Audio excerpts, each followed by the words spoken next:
So in this video, we're going to go over a basic movement and exercise routine that we can use for building mobility and control of the lower back. Now, before we get into the exercises themselves, I should point out that this routine is really one of the main things that guides my treatment approach with almost every one of my lower back pain patients. Now, the way I see it, the ability to perform this routine is really indicative of a lumbar spine that has the basic fundamental flexibility and muscle coordination to be a normal, healthy lower back.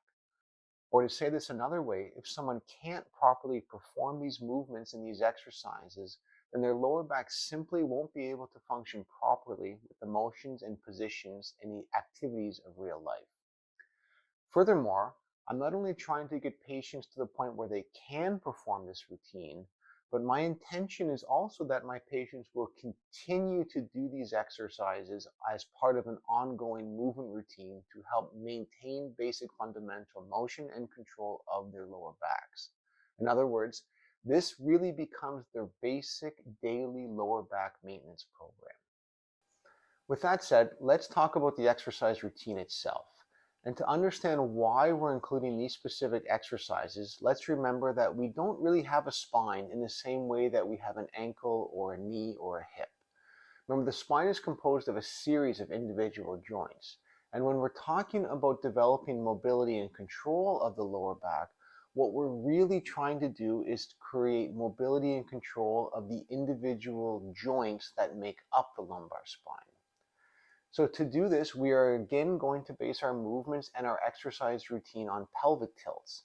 But we're going to perform these exercises very differently than we saw with our previous pain tolerance exercise routine.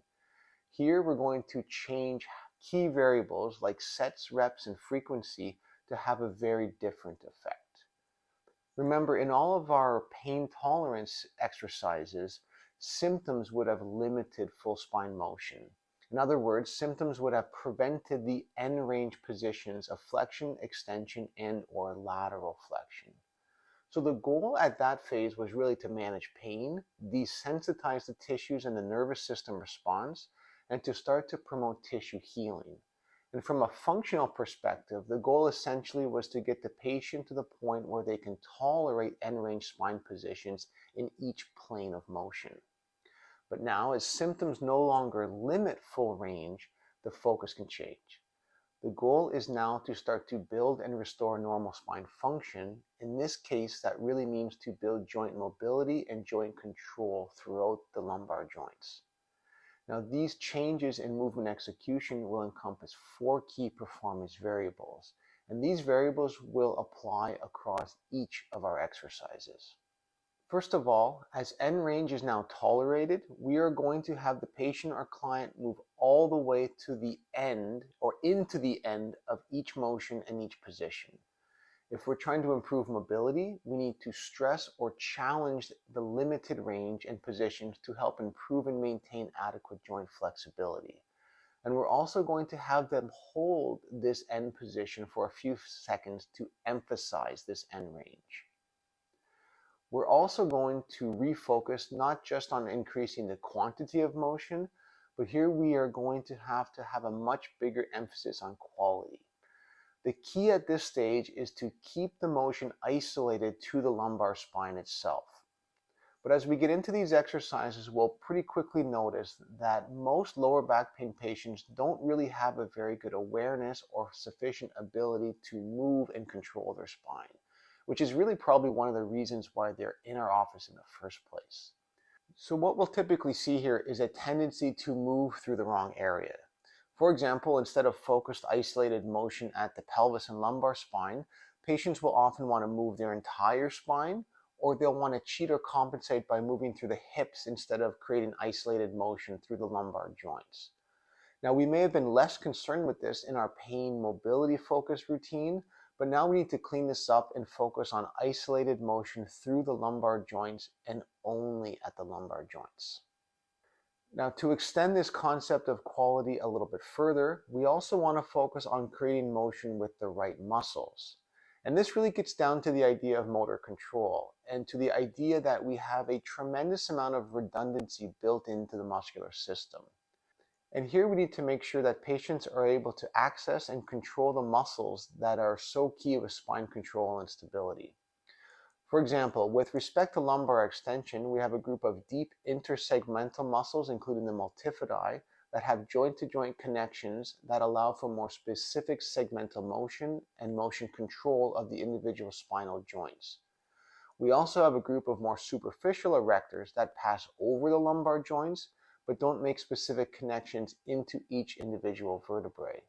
So if our goal is to build control at a joint or segmental level, it is these deep muscles that we really need to target.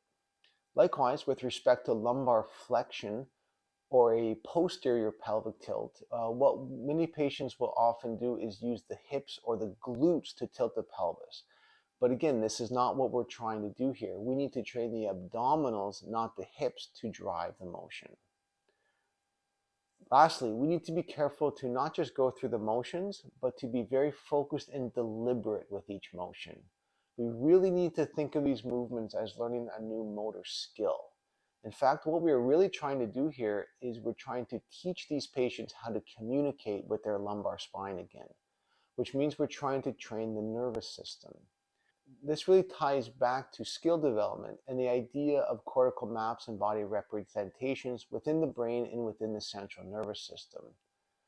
And in order for the brain to learn, it really needs to have a conscious effort with doing these motions.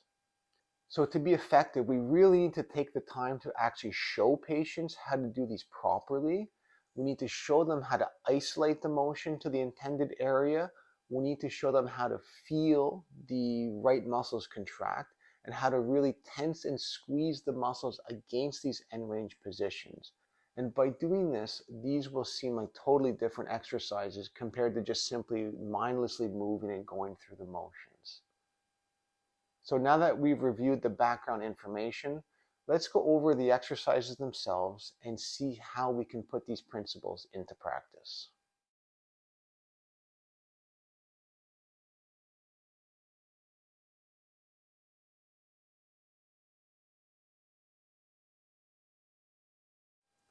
All right, so the first exercise that we're going to look at is our supine pelvic tilt with a mobility control focus. So we're going to start supine, and we want our knees up and our feet flat on the floor. Now from here, this is very similar to what we saw with our pain tolerance exercises. So I'm just going to start to perform some basic pelvic tilts.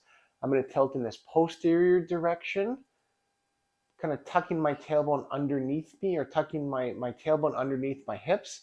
And as I do this, my lumbar spine will flex or lengthen and I'll feel it press into the floor below me.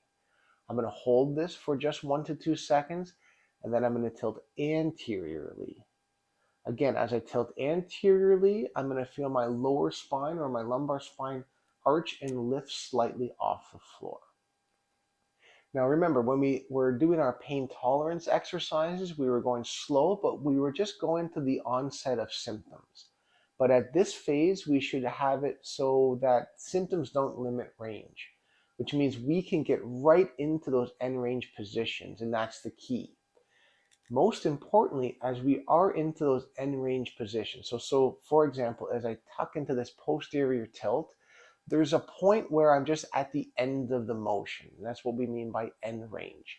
Now, once we're here, we need to be careful not to simply just keep moving through other joints. We wouldn't want to lift our hips up. We want to keep the motion just at the lumbar spine, but we want to be able to recognize this end position. And when we're there, we're trying to push into it. So the idea here is I'm using the end range to create a bit of resistance. And as I push into that extra resistance, I should feel the muscles contract a little bit more firmly. In this case, through the abdominal group here. And we really want to work on being able to feel that end range position, but being able to activate and tense those abdominal muscles while we're pushing into that end. Again, I'm going to hold this for 1 to 2 seconds, and I'm going to do the same thing, but I'm going into my anterior tilt. Now again, the tendency here is once we're at that end motion, patients are going to want to sort of lift up. In this case, they're going to want to almost like arch their whole spine up. So the thoracic spine gets involved. And we want to limit this. We want the motion to be very isolated to the lumbar spine and only the lumbar spine. The other big key here is as we are into that end range position, we're going to try to push into it a little bit more. And what we want to feel is the deep muscles in the lumbar spine itself, these intersegmental muscles like the multifidi. We want to feel them tense and contract as we go. And we want to make sure that we're not feeling the thoracic spine tense and contract as well. We want it to be local contraction, not those thoracic erectors contributing to the motion. And again, I'm going to hold that tension 1 to 2 seconds, and I'm going to go back the other way into my posterior tilt. Again, I'm really trying to focus on feeling the abdominal muscles contract in this end range, feeling the tension here. The other really common thing you're going to find is if patients are not very good at activating or controlling the abdominals, they're going to end up getting a lot of glute contraction. It's like they're trying to tilt from the hips as opposed to the abdominal group, and we want to be aware of that and correct that as needed. So again, I'm going to tilt back and forth, 8 to 10 repetitions, nice and slow, nice and deliberate, really trying to feel that tension in the appropriate muscles, in the deep erectors, the multifidi group in the lower back as I arch, in the abdominal muscles as I kind of tilt into that posterior flexed position.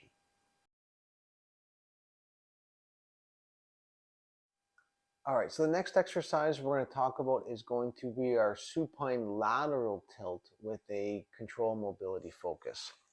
So what we're going to do, again, I'm just going to get into my supine position, knees up, feet flat on the floor. But now instead of doing our anterior to posterior tilt, we're going to do our side to side or our lateral tilts. So from here, I'm going to keep my my pelvis and tailbone resting and sort of just kind of contacted against the floor.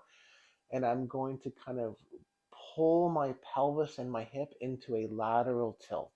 In this case, we're going to the right. And essentially what I'm doing here is I'm using these muscles on the side of my body.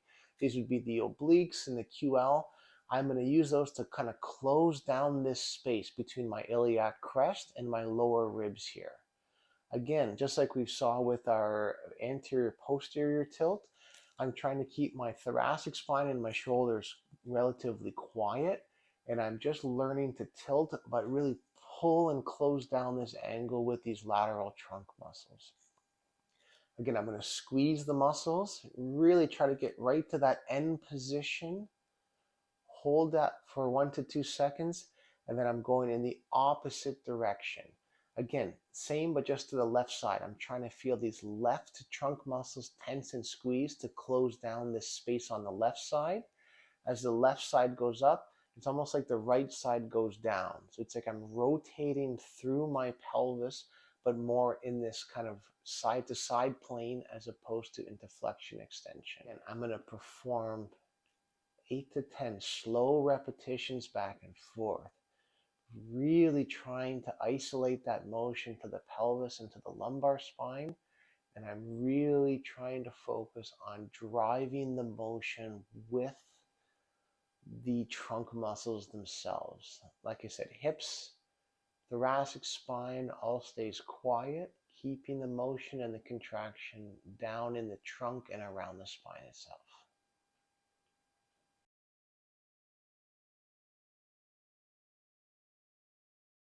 All right, so the next exercise we're going to look at is our quadruped pelvic tilt with a mobility control focus. So again, we're just going to get into our basic quadruped hands and knees position. And again, just like we saw with our pain mobility, our pain tolerance exercises, we're simply going to start to perform some pelvic tilts from this quadruped position. I'm going to tilt anteriorly, right? This is extending my lumbar spine. Hold 1 to 2 seconds, and then I'm going to tilt posteriorly, again, flexing the lumbar spine. Now again, just like we saw with our supine version, the key here is we're trying to move all the way to the end position, and we are trying to focus on feeling the muscles tense and contract against that end position as I'm going into extension and as I'm going into flexion. So again, tilting forward as I go anteriorly, I'm at the end of that position. I should really feel those muscles tense locally right into my lumbar spine here. When I go posteriorly, again, I'm feeling my spine get long, bend up towards the ceiling, but I should really feel this motion being driven by the abdominal group. Now, some of the really big errors that you're going to see with this are that people will simply want to do whole spine motion, right? So when I'm going into this anterior tilt, people are going to want to lift their head and extend their whole back as if it's a yoga position. Again, as I've said before, nothing wrong with a yoga position. It's just different than what we're doing here. We want that motion to be isolated here. So I don't want any motion through the thoracic spine, through the shoulders, or through the cervical spine. I'm just rolling forward to create local extension at the lumbars.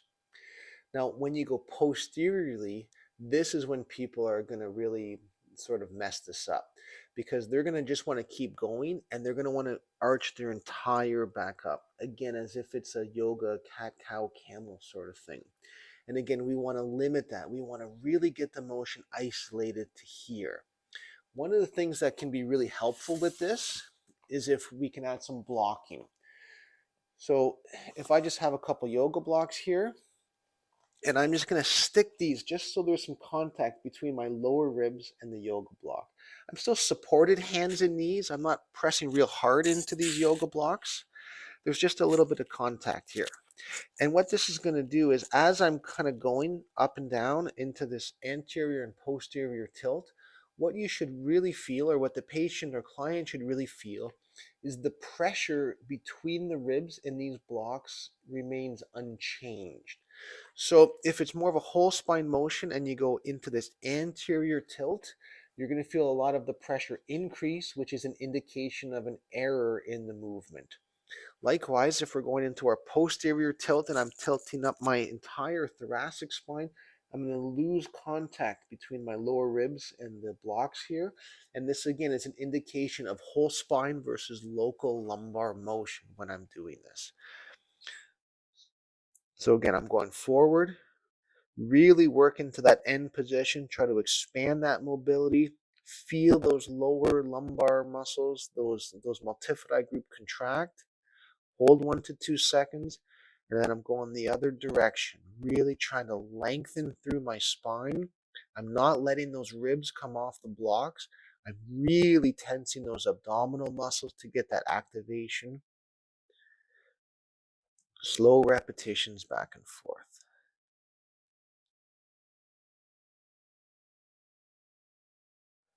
All right, the next exercise we're going to talk about is our quadruped lateral tilt. So again, quadruped position. I'm going to keep my spine kind of in a generally relaxed or neutral position with respect to flexion extension. Now from here, keep in mind it's often helpful to keep a nice wide base of support through the knees here. And I'm going to perform a lateral tilt. So I'm going to kind of tilt over, in this case, to the left here. And what I'm really trying to do here is I'm trying to close down this space between my left kind of hip and iliac crest and my left lower ribs. And as my left side goes up, it's like my right side is trying to go down.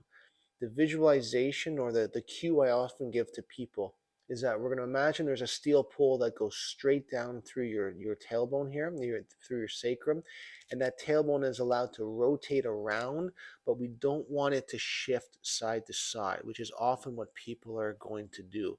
We don't want it to be kind of a lean to the side. We want it to be a rotation. So like I said, left side kind of comes up, but the right side kind of goes down. As I'm doing this, I'm really trying to focus on feeling these muscles tense along the lateral trunk here. Again, these would be the obliques and the QL group. I'm going to hold that tension 1 to 2 seconds, and then I'm going to go in the opposite direction, holding that right-sided tension, trying to feel those right-sided trunk muscles tense and contract, and then I'm going to go back the other way. Really trying to go slow. Remember, we're moving right to end range. We're pushing into that end range, but keeping the motion isolated to the lumbar spine itself. Really trying to focus on moving locally, really trying to focus on feeling the muscles of the lumbar spine and the muscles around the trunk and the abdominals. We're really trying to keep the motion, the contraction and the effort in the trunk muscles themselves. Slow back and forth, very deliberate, 8 to 10 repetitions.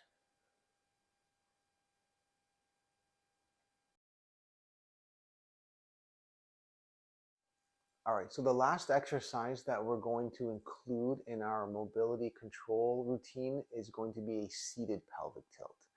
Now, this is a little bit different in the sense of it wasn't included in our pain tolerance focus. And it's also the first exercise that we've used up to this point that is in a weight-bearing position. And the idea here is that not only we're progressing exercises in terms of the range of motion that we're using and the intensity of muscle contraction, but now we're starting to increase the load or the stress that's on the lumbar spine as we're moving to a more upright position. And the idea here is now the spine is under compression, which means it's going to put a little bit more of a stress or strain on the lumbar tissue, particularly the intervertebral discs. And I think this is an important component because as we're progressing, we want the exercises to also be increasing or progressive in terms of load. Remember, we're not just trying to improve mobility and control, although that is critical. We're also trying to improve the tissue quality. And we will certainly talk a little bit more about this during the programming section that will follow this video. But I just wanted to provide a little bit of background there so we understand why we're kind of progressing to this seated position. All right, so with that being said, we're just going to adopt a basic seated position, and we want to make sure we're sitting tall. That means we're not necessarily sitting aggressively tall, but we kind of want to make sure our shoulders are stacked over our hips, and we should be fairly relaxed in this position. Now what I'm going to do here is I'm going to perform an anterior tilt. So I'm just going to kind of roll my hips forward. And again, just like our supine and quadruped versions, we should feel the lower back arch. And we want to kind of get to that point where we can feel these muscles tense in this lower lumbar spine. I'm going to hold this position just for a second or two, and then I'm going to go back into that posterior tilt. But what we're typically going to do here is we're not going to use full range. We're going to kind of go from an anterior or an extended position. We're then going to kind of go into a more flex or flattened position. But the idea here is we want to keep some tension in these muscles. It's almost like we're trying to train this group of muscles to not just kind of arch forward, but also eccentrically control the flattening or the flexion of the lumbar spine. All right, so we don't have to worry quite about how far back we're going. It's just not going back fully, so we're in this slouched position. So again, rolling forward, feeling the kind of sit bones that we're on kind of arch forward. Pressure goes forward on the bones. Pelvis tilts forward. We feel the muscles tense and contract. We're going to focus on holding and squeezing that tension for a moment or two. Slowly back the other way, but not quite full motion. Going forward, holding that tension and contraction in the lumbar spine, back the other way. Remember, we want the motion to be isolated. So when we go forward, we should feel the muscle tension here. We should not, again, like we've talked about in the other versions of our pelvic tilts, we should not feel these thoracic erectors and the thoracic spine move or tense. We don't want to kind of get everything back this way. We want the motion focused and isolated.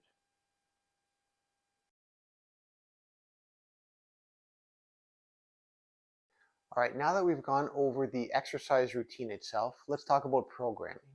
And here what we're really talking about is how many reps and sets are we going to prescribe and how often are we going to perform this movement routine.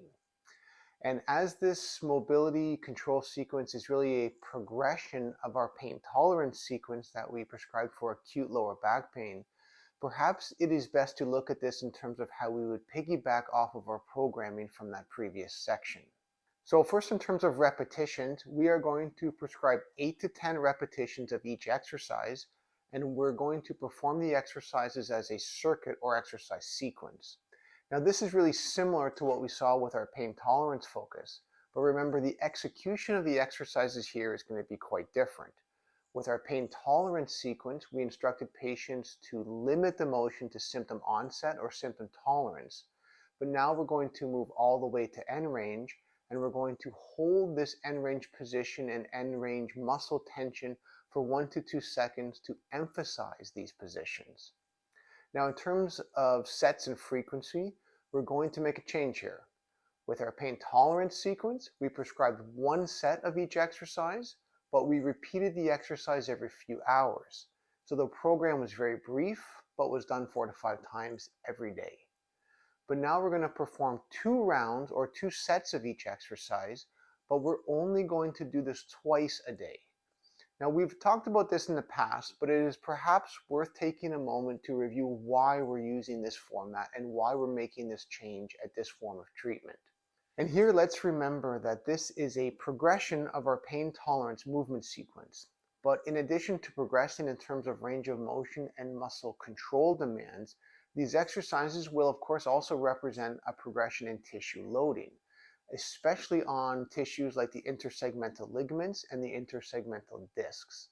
So if one of the goals of our pain tolerance sequence was to start to guide tissue healing, this is also something we're going to do with our mobility control exercises. In other words, we can also think of these as progressive loading exercises that helps to improve the tissue health and tensile strength and capacity of the tissue. Now, how to optimally target tissue this way in this post-injury regenerative phase is largely based on a study by Barr and colleagues, who have published some interesting work on how engineered ligaments respond to loading. So we know that ligaments exposed to cyclical loading that's below failure, or in other words, subthreshold loading, they demonstrate increased mass stiffness and increased load to failure. Now, we also know that these improvements are driven by enhanced cellular, synthetic, and proliferative effects, increased strength, size, matrix organization, and collagen content. And this is why progressive loading of tissue is so important with pain and injury rehabilitation. Remember, we don't just want the pain to go away, we want the injured area, in this case the lower back, to be healthier and more capable. This, of course, relates to joint mobility and control, but it also relates to tissue quality and tissue strength. But going back to the work of Barr and colleagues, what they found was that the dose and frequency of loading on healing and regenerating ligaments really played a massive factor. And what they found was that within about 10 minutes of activity, the molecular and mechanotransductive response reached a maximum. And really outside this window, the adaptive response was essentially shut off and the tissue had become mechanically silent. Furthermore, it took about 6 hours for the tissue to become responsive again. So the recommendation by the authors here is to consider a protocol of 10 minutes of exercise with 6 or more hours between loading sessions. And if we look at the movement sequence we've outlined here, 10 repetitions of each exercise will take about 1 minute per exercise. So if we perform 2 rounds of each exercise, the whole routine is going to take 10 minutes. Then, repeating this twice a day allows us to repeat the stimulus, but with the needed 6 hours between training or between exercise loading sessions.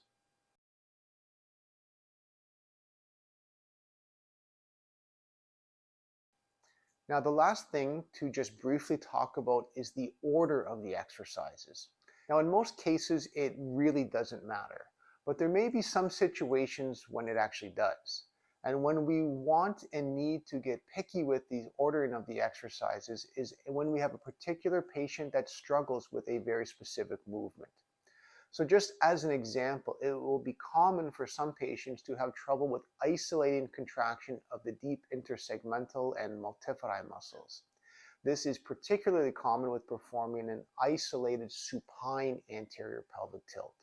So what we will very commonly see here is the patient will, instead of contracting locally, they will contract and drive the motion with the thoracic rectors, and the lower ribs and the thoracic spine will lift instead of just the motion occurring where it needs to at the lumbar spine itself and with the intersegmental muscles driving the motion. But what we will also tend to see is that isolating this motion and feeling the proper muscle tension is usually much easier with a quadruped or even a seated position. So in this case, what we would want to do is put the supine exercise last in the exercise sequence. This way we can use the easier exercises as a segue into the more challenging one. The idea here is that there will be some carryover or neural potentiation between common movements. In other words, the proper performance of isolated movement and muscle activation will bleed into the next more difficult exercise that they are performing. Right? This is also why teaching patients how to feel the correct motion and muscle activation is so critical. Because what the patient is really trying to do is recreate that same correct feeling they experience in various positions and postures. In this sense, while the movement may not be quite correct, at least the patient knows what they are trying to achieve and accomplish with each phase of the movement, and then they can go home and work on learning to feel and recreate the motion the right way.